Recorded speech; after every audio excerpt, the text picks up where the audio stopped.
Yeah. in the resolution that was passed in Security Council about the Pahalgam attack. We had told them that these many emails which were sent claiming responsibilities of Pahalgam attack, 2 of them emanated from Pakistan, from an area which was closer to Pakistani cantonment area. And so on. So this was basically, we had historical relationship with all these countries, and we were able to put forward the best case about India's concern in front of the respective leaders of these countries. You have consistently spoken out against Pakistan-sponsored terrorism. There was a comment of yours which went viral where you spoke specifically about the Pakistan Army and its Army chief. What prompted you to say that? Well, that was a very easy thing to prove, because the Pakistan Field Marshal could not even get an original painting and gets earlier Chinese drill painting to showcase to the world that, oh, this is what we have done with India. So I had tried to expose Pakistan lies, their wrong messaging, the deliberate wrong messaging about India, and it was a good opportunity to expose how Pakistan works. Without China they are nothing, and their handicap because of the Chinese support which they get, and it was a good opportunity to expose Pakistan deceit and lies. So you have seen this now firsthand, the diplomatic moves that India is making around the global capitals to try and counter this threat. What more do you think the government of India, the state of India can do to try and counter this even more? Well, I think the first thing would be that we must ensure that Pakistan is included again in the FATF grey list. And today also I have read news that Asian Development Bank has given $800 million to Pakistan. Yeah. Now there has to be some monitoring of all these loans which Pakistan is getting, whether from ADB, IMF. They are expecting something from World Bank. So there has to be monitoring. Otherwise, these funds will not go to the upliftment of the Pakistani people, or to eradicate poverty over there, or to eradicate polio over there. It will go to the army corps commanders, from there to these terror organizations. So let us hope that we are able to get Pakistan included by our friends in the FATF grey list. I want to come back to some of the domestic narrative, particularly in the immediate aftermath of Operation Synindur. There was a section of people who thought that India should continue its military operations for a few more days, hit the enemy harder, not immediately agree to the ceasefire request. What is your take on that? Well, first of all, the suggestion of firing was done because of the Pakistan DGMO had spoken to our DGMO. And it is a fact that our Indian DGMO, after taking permission from our Prime Minister, agreed to it. But the important point is that I was quite upset and saddened that this decision of cessation of firing should have been announced by our Prime Minister, by the political leadership of our country. Instead of that, we hear it from a tweet of the US President. That is, that was a difficult thing for me to accept.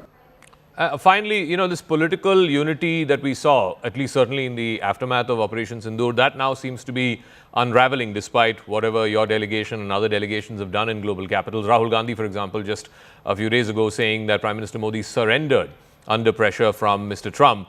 How do you react to this? Do you think that statements like this weaken India's position internationally? Well, Rahul Gandhi is capable enough, his party is capable enough to substantiate or to explain the statement he had made. I cannot do it for him or for his party, because I proudly represent my party. I can speak for my party only. You have always been facing this criticism that somehow you are linked as the B team of the BJP. Political detractors have brought that up as well. And now you've emerged as one of the most articulate spokespersons for India and putting India's point of view in these global capitals. How do you see both of this? No, that is the democratic right. Again, it is India's democracy at work. Whatever I have said politically in India, whatever I have said representing India as part of this delegation is what I believe in. And I have not said it to get any accreditation from anyone. I have not said it to get any certificate of patriotism from anyone. I don't work on those lines. My thought process is different. And people can criticize me, they can continue to say whatever they want, but the fact of the matter is that these are all lies. These obnoxious statements are made only because they cannot accept what I am saying, and they firmly believe in stereotyping and boxing Muslims, put them in a box. So that is not on. This is a new generation of Indian Muslims which we are seeing now, whose ambitions are as same as every other Indian, who want to progress in life, who want equality, who want dignity, who want peace, who want prosperity. So I represent those hopes and aspirations. Finally, there's been a lot of chatter, a lot of media attention also on what the Chief of Defence Staff, General Anil Chauhan, said recently at the Shangri-La Dialogue, that yes, India did face some fighter planes that went down. I want your reaction to that.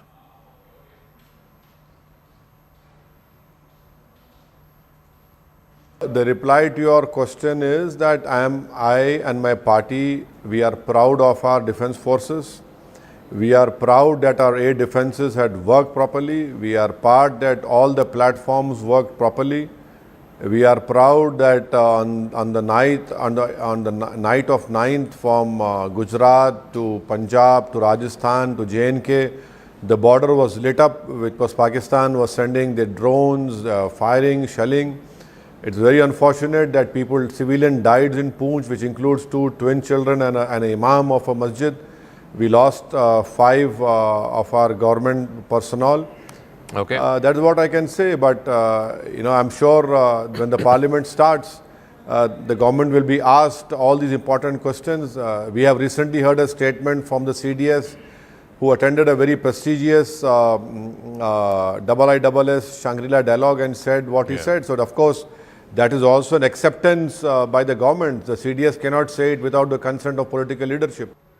All right, Mr. Owaisi, we'll leave it at that. Thank you very much once again for joining us here on CNN News 18. Thank you. All right, that was Mr. Asaduddin Owaisi, Member of Parliament from Hyderabad, part of the delegations that have gone to these various capitals, putting forth his point of view, putting forth India's point of view in order to try and drive home the point that India did what it did through Operation Synindur because of the attack that happened in Pahalgam.